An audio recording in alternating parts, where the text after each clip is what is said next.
My name is Evelyn Brooks, and I'm 29 years old. If you had told me just a year ago that I'd be 8 months pregnant, recently widowed, and fighting to keep a home I poured my soul into, I would have laughed. Not because it sounded absurd, but because I believed the lie that family meant protection, that blood meant love, that someone would have my back when it all came crashing down. I met Caleb 3 years ago on a quiet, drizzly Tuesday outside a bakery in Ridgehaven. He held the door open, smiled at my clumsy attempt to juggle a coffee, a tote bag, and a stack of design samples, and asked if I liked almond pastries. His voice was gentle, his humor dry. He didn't need to fill the silence to be comforting. He just was. Reliable. Kind. We dated for a year, got married the next, and started building a life from the ground up. One grocery list, one joke, one whispered dream at a time. We didn't come from money. I worked as a freelance textile artist, and Caleb taught woodshop at the local trade school. Every extra dollar went into our shared dream, a home. We skipped vacations, shared takeout, saved obsessively. So, when we finally signed the papers on a two-bedroom house, a modest $380,000 fixer-upper with gray-blue shutters and a wide front porch, it felt like a milestone. It wasn't perfect, but it was ours. And then, 4 months into my pregnancy, Caleb was gone. Sudden cardiac arrest. One minute we were arguing over nursery curtains, blue or sage green, and the next, I was clutching his wedding ring in a sterile hospital hallway, my knees buckling under the weight of grief and disbelief. I didn't know how to mourn and prepare to be a mother at the same time, but I had no choice. I kept working, not because I had to meet deadlines, but because work gave me rhythm, something steady to hold on to. And as I grew heavier with each passing week, I held myself together with invisible thread.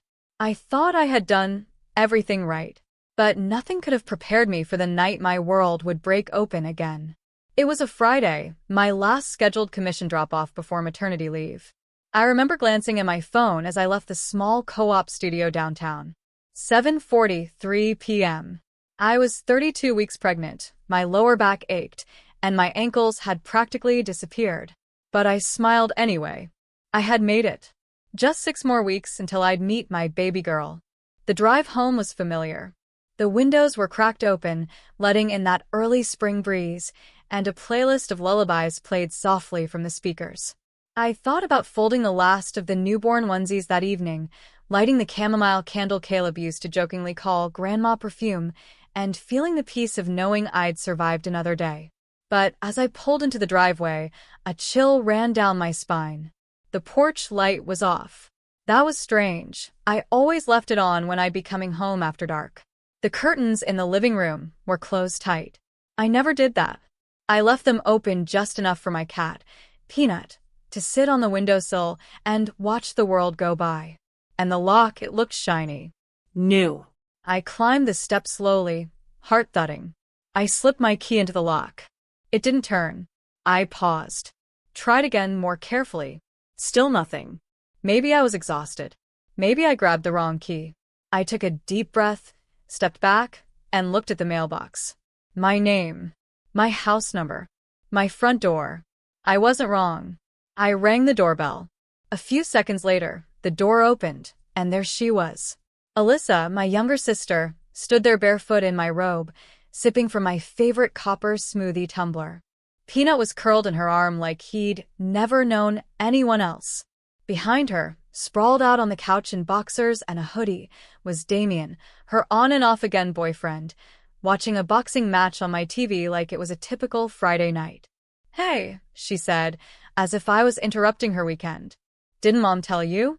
We're staying here now." I stared at her. "What?" She rolled her eyes. "You're about to be on leave, right? You barely even use the house. Mom said it just makes more sense. Damien and I need space. You'll be at the hospital soon anyway." My throat tightened. This is my home. Caleb and I. She cut me off with a smug smirk. Caleb's not here anymore. That sentence hit harder than any slap. I stepped forward, fury rising. "Get out," I said, my voice shaking. "Now. Or I'm calling the police." That's when she changed. Alyssa's eyes narrowed. Her free hand shot out and grabbed me by the throat before I could react. Then she shoved me. I fell hard, my feet slipping out from under me as my body slammed into the wooden steps. My back, my belly. Pain exploded through my abdomen. A scream tore from my throat as I curled into myself, both hands flying to my belly. My baby. My baby. I looked up in horror, gasping for air. Alyssa stared down, her lips parted, but not an apology. She turned around, stepped back inside, and slammed the door shut. The porch beneath me felt like ice. The wood scraped my palms as I struggled to push myself up, but the pain in my stomach was unbearable, sharp, knotted, pulsing. My legs trembled. My breaths came in fast, uneven gulps. I knew what was happening. I'd seen it in other women during my short time volunteering at the local birth center. Preterm labor. 32 weeks was too soon. Far too soon. I tried calling out again, louder this time. Somebody, please, help me. But the street was quiet. My house was dark, except for the flickering blue light of my stolen television flashing through the curtains. No one inside was coming to help me. No one inside even cared if I lived or died. I clawed toward the porch railing, clutching it with one hand while the other protected the curve of my belly. My whole body shook. The pain was rhythmic now, contractions, full and real, each one tearing through me, dragging panic behind it like a shadow. And then, across the street, a porch light clicked on. A figure emerged, robe flowing, slippers slapping the pavement. Dana, my next-door neighbor. A retired piano teacher who once left lemon muffins on my doorstep after Caleb died. The second she saw me slumped on the steps, she broke into a run. "Evelyn," she cried, kneeling beside me. "Oh my God, what happened?" I tried to speak, but the words came in stutters. My sister, she shoved me. I think the baby's coming." Dana didn't hesitate. She pulled her phone from her robe pocket with one hand, the other braced against my back. 911, yes. Pregnant woman, assaulted. 32 weeks. Possible labor. She was pushed. Yes, we need paramedics and the police. She wrapped her arms around me like a fortress, grounding me with the steadiness of someone who had seen life begin and end and begin again. "You're going to be okay, sweetheart," she whispered, over and over. "I'm right here." Minutes later, red and blue lights flashed down the street. I was barely conscious as gloved hands lifted me onto a stretcher. Somewhere in the blur, I heard Dana explaining everything to the officers. I heard my own voice, weak and frightened, asking again and again, "Is she okay? Please. Is my baby okay?" As they loaded me into the ambulance, I caught one last glimpse of my house. My house. Curtains drawn. Porch light still off. My sister still inside, drinking from the cup Caleb had once bought me on our anniversary. The door never opened again. And that's when I knew. This wasn't just betrayal. It was theft. Of my safety. My space. My body. And as I cradled my belly in that cold, humming ambulance, I made a silent vow. They would never win. The hospital lights were blinding. Everything was moving so fast. Nurses in teal scrubs shouting codes, machines beeping wildly, the cold press of a monitor strap being wrapped around my belly. I kept whispering the same thing over and over, like a prayer trying to punch its way through the panic. "Is she okay? Please, just tell me if she's okay." One nurse leaned over me, brushing damp hair from my face. "You're 32 weeks, Evelyn. But we're prepared. Just keep breathing, okay? Stay with us." I couldn't see Dana, but I knew she was close. She had followed the ambulance to the emergency entrance, refused to go home, and stayed by my side as they wheeled me in. Her voice cut through the chaos, warm and steady. "You're strong, Evelyn. You're not alone." It happened fast. A rush of heat, pressure, pain so sharp I thought my spine would snap, and then a single cry split the air. High-pitched, thin, but alive. Tears blurred my vision. I didn't need to see her to know. "That's her," I gasped. "That's my baby." A doctor appeared beside me. She's breathing. She's tiny, but she's doing well. We're taking her to the NICU for observation. You did great, Mom. They didn't let me hold her, but I saw her just for a second. Wrapped in a pastel blanket, a tuft of dark hair, her fists clenched like she was already fighting. Her name, I said, barely able to speak. Her name is Luna. The moment should have been sacred. But just outside my hospital room, 2 officers were waiting. Dana sat beside me as one of them, a calm woman with short blonde hair, stepped in, notepad in hand. We've reviewed the 911 call and Ms. Dana Reeves' witness statement. We'll also be checking for any street surveillance footage. Would you be willing to give us your full statement now, Ms. Brooks? I nodded, wincing as I adjusted in bed. With Dana holding my hand, I told them everything. The new lock, Alyssa in my robe, Damien on my couch, the shove, the fall, the door slamming in my face, the pain, the porch, the contractions, and how they left me pregnant, injured, and alone. The officer's jaw tightened. She scribbled notes. Evelyn, I need you to know, what they did wasn't just cruel. It was a criminal offense. We're opening an assault and trespassing investigation immediately. I looked down at my hospital band, where they'd written, Mother of baby girl, Luna Brooks. And for the first time since Caleb died, I felt something that almost resembled courage. I want to press charges, I whispered. Dana squeezed my hand gently. You're doing the right thing, she said. Not just for you. For her. 3 days after Luna's birth, I was discharged. My body was sore in places I didn't even know could hurt. My neck throbbed where Alyssa had grabbed me. My ribs ached from the fall. But emotionally, something had shifted. The fear wasn't gone, but it had a new companion, determination. I didn't go back to the house. Not yet. It didn't feel safe. Not even close. Instead, Dana offered her guest room without hesitation. It was a small, sunlit space filled with books, a rocking chair, and a quiet strength that matched her energy perfectly. She even cleared out an extra dresser drawer for Luna's tiny clothes. That first night, after Luna had fallen asleep in the bassinet next to Dana's bed, I opened my laptop and got to work. Step 1. Find a lawyer. I found a local firm that specialized in family and property law, Grant and Keller Legal Group. When I spoke to attorney Simone Grant, I barely got through the first 3 sentences before my voice cracked. But Simone didn't flinch. Evelyn, she said gently but firmly, from what you're telling me, we're dealing with criminal assault, unlawful entry, residential fraud, and emotional damages. This isn't just personal. It's legal, and we're going to hold them accountable. I emailed her every piece of documentation I had. The deed to the house, signed by Caleb and me. Utility bills in our names. Photos of my neck bruises. My hospital intake form. A full written account of the events, with dates and times. Step 2. Find proof. With Dana's help, I went door to door asking if any neighbors had security footage that might have captured what happened. A retired postal worker named Mr. Klein, who lived 2 houses down, had a doorbell camera that faced part of my front yard. He wasn't sure if it recorded anything useful, but when we reviewed it, my hands shook. It was grainy, but you could still see it. Alyssa opening the door. Me stepping forward. Her arm reaching out. The violent shove. My body tumbling down the steps. And her walking back inside. No dramatics. Just cold reality. Exactly what happened. Step 3.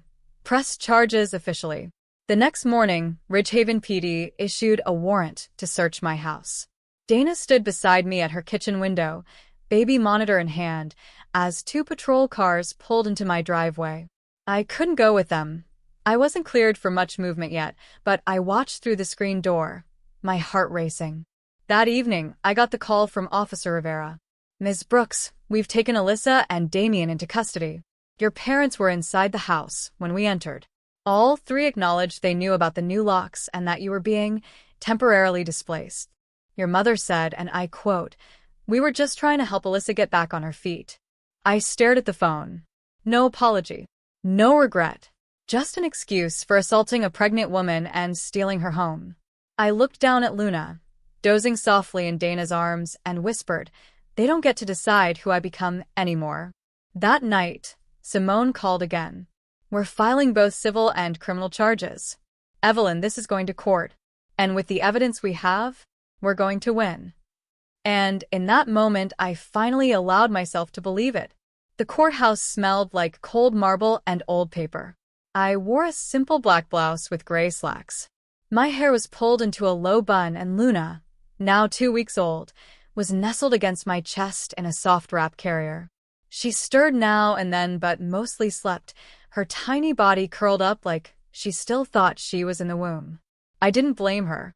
Beside me stood Dana, calm and graceful as always, and ahead of us was attorney Simone Grant, sharp, focused, and commanding in a navy blazer. We walked through security and into a courtroom that felt both too big and far too intimate. On the other side sat Alyssa and Damien. Alyssa wore a stiff beige dress that clung awkwardly to her frame. Her usual arrogance was gone, replaced by something quieter, colder. Damien looked like he was waiting for a bus. Behind them, my parents sat rigidly. My mother, Elaine, wore pearls. My father, Harold, didn't meet my eyes once. The judge was a woman in her 60s with stern features and silver-framed glasses, Judge Rosalind Tate. She didn't smile. She didn't blink. When she called the court to order, the room stilled. Simone began with quiet power. She laid out the facts. The deed in Caleb's and my name. The mortgage and bills I had paid for over 2 years. My sudden hospitalization. The physical assault while pregnant. The video footage showing Alyssa's actions in full. Then came the medical records. The photos of my neck. The paramedic report. My hospital admission form.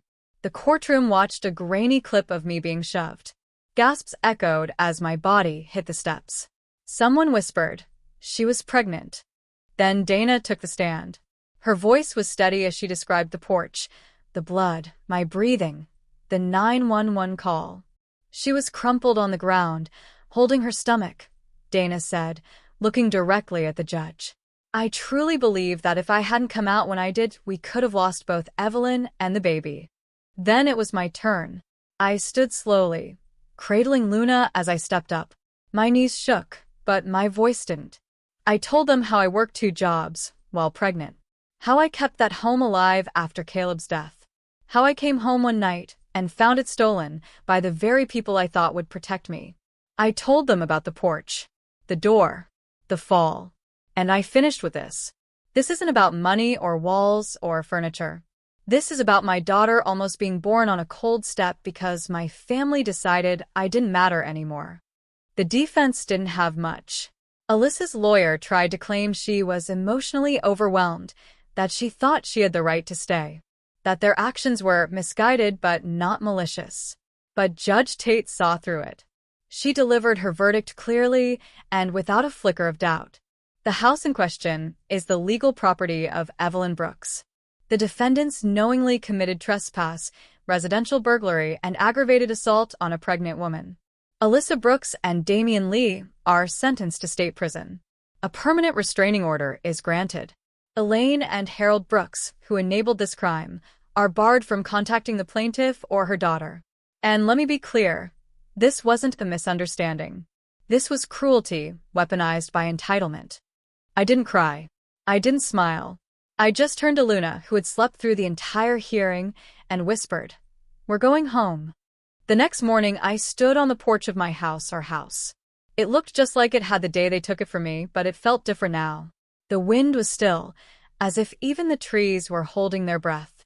The lock on the door was new, installed the day before by a court-appointed locksmith. Not the one Alyssa had put in. Not the one Caleb and I used to share. This one belonged to me. I kissed Luna's forehead as she slept against my chest. Then I slid the key in and turned. Click. The door opened, and warm sunlight spilled across the floors. The air smelled like stale perfume and something burnt. My chest tightened. I stepped inside. Everything was out of place. My couch was stained and torn. The curtains were missing completely. Caleb's books, his favorite old hardcovers, were gone. My studio corner had been turned into a makeshift video game station.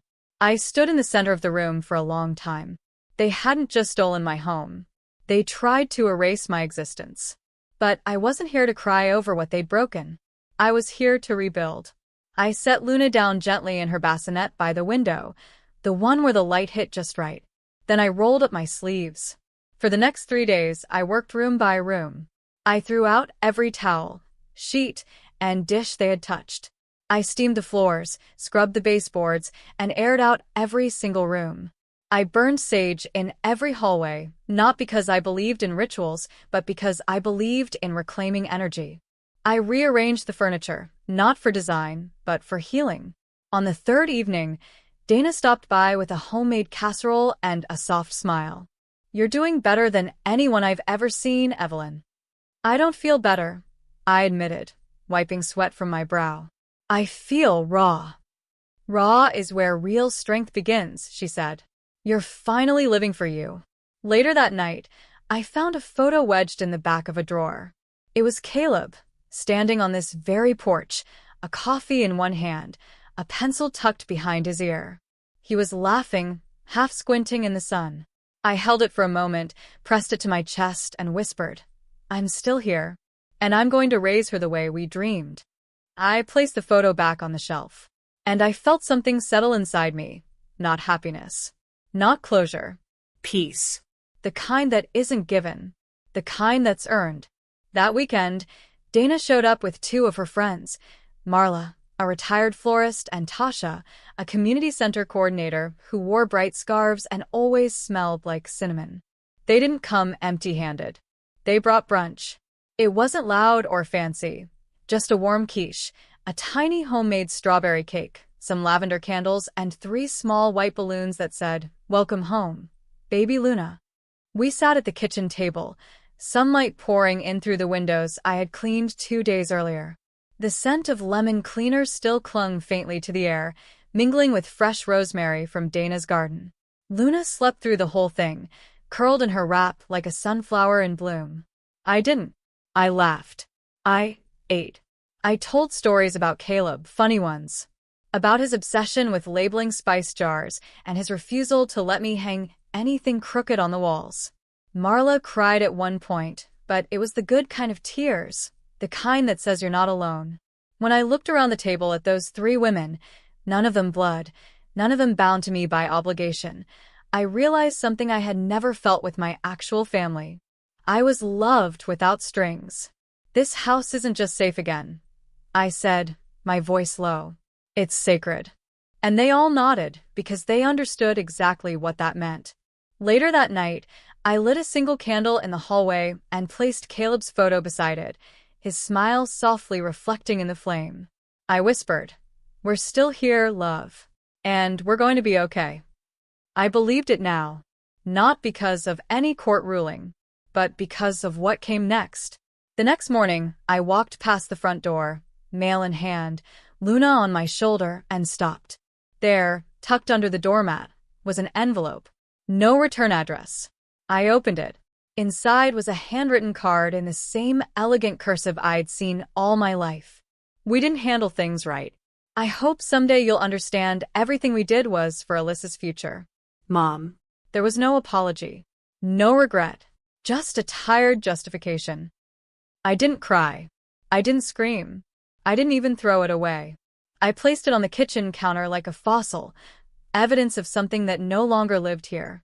Then I walked to the front door, opened it wide, and laid down the small wooden sign I'd ordered the week before. It read, "No guilt. No games. No second chances." That was my boundary. Clear. Firm. Final. Later that evening, Dana stopped by with scones and a few baby books. When she saw the sign, she smiled. "Bold," she said. "True," I replied. And for the first time in months, I felt free. It started with a single image. One quiet morning, I was sitting cross-legged on the living room rug, folding Luna's tiny onesies, when I looked out the window and saw a young woman at the bus stop. She couldn't have been more than 20. She sat alone, hugging a large black trash bag that was clearly packed with clothes. Her eyes were swollen, her hair unbrushed, and even from across the street, I could feel the weight she was carrying. Something in me shifted. I almost opened the door, almost called out to her. But I didn't. Not yet. Still, I couldn't stop thinking about her. That evening, after Luna fell asleep on my chest, I pulled out my journal and wrote down 3 words. Safe. Seen. Strong. I didn't know what I was building yet, but I knew the silence I had lived through couldn't be where my story ended. I wanted something more, not just for Luna and me, but for every woman who'd been tossed aside by the very people who were supposed to love them. So I started researching. Legal rights for single mothers. Housing protections for victims of family-based displacement. Local therapy resources. Support groups for new moms navigating trauma and recovery. Every night, after Luna drifted off, I turned my laptop into a war room. Sticky notes, highlighters, bookmarked websites. I wasn't just healing, I was planning. I even walked by a small storefront on Main Street that had a for lease sign in the window. Nothing fancy, just wide front windows, dusty hardwood floors, and potential. I stood outside for nearly 10 minutes, then finally took a photo. Just in case.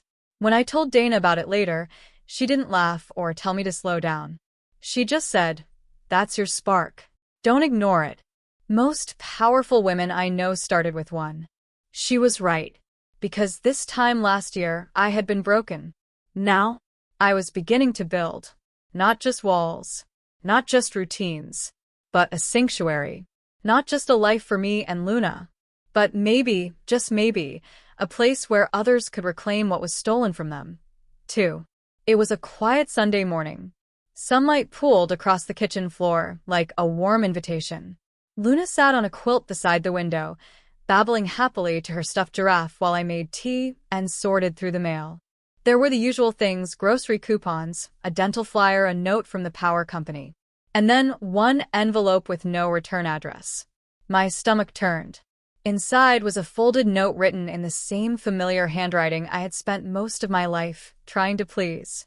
"You've made your point, but this has gone far enough. We're still your family. One day Luna will want to know us. Don't make her hate us because of your bitterness." There was no signature, but I didn't need one. It was Elaine's handwriting, my mother. A final grasp at guilt disguised as concern.